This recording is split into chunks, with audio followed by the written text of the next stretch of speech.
Magandang umaga po muli sa bawat isa at welcome po sa ating daily devotions. Ang ating pong pamagat sa araw na ito ay Don't Worry. Ang ating pong batayang talata ay mula sa Philippians 4:6 at ito po ang sinasabi. Huwag kayong mag-alala tungkol sa kahit ano. Instead, ipag-pray nyo ang lahat ng kailangan nyo at magpasalamat kayo every time na humihingi kayo sa Diyos. Ang ating pong babasahin sa inyong mga free time ay mula sa Philippians 4 verses 4 to 9. Narito na po ang ating pagbubulay.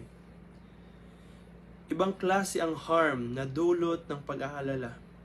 Sabi ng mga experts, ang stress hormones na dinadump ng worry sa ating utak ay may kinalaman sa pag-shrink ng brain ng isang tao.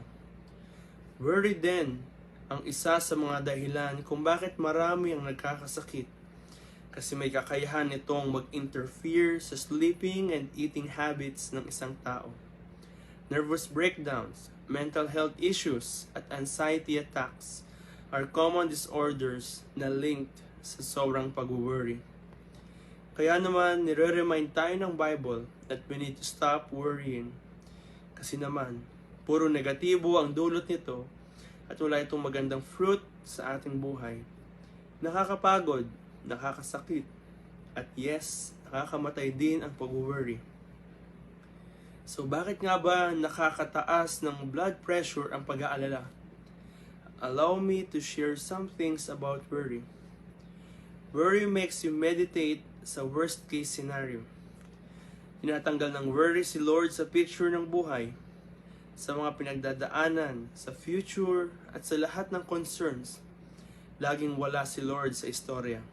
Hopeless at bleak ang paningin ng worrier sa buhay. Kaya naman dapat talaga natin sundin ang sinabi ni Apostle Paul, huwag kayong mag-alala tungkol sa kahit ano. Instead, ipag-pray nyo ang lahat ng kailangan nyo. Para bang sinasabi niya na imbes na ubusin mo ang iyong oras, lakas at luha sa kaka-worry, gamitin mo ang energy at passion mo sa pananalangin. Kasi worry is wasted energy.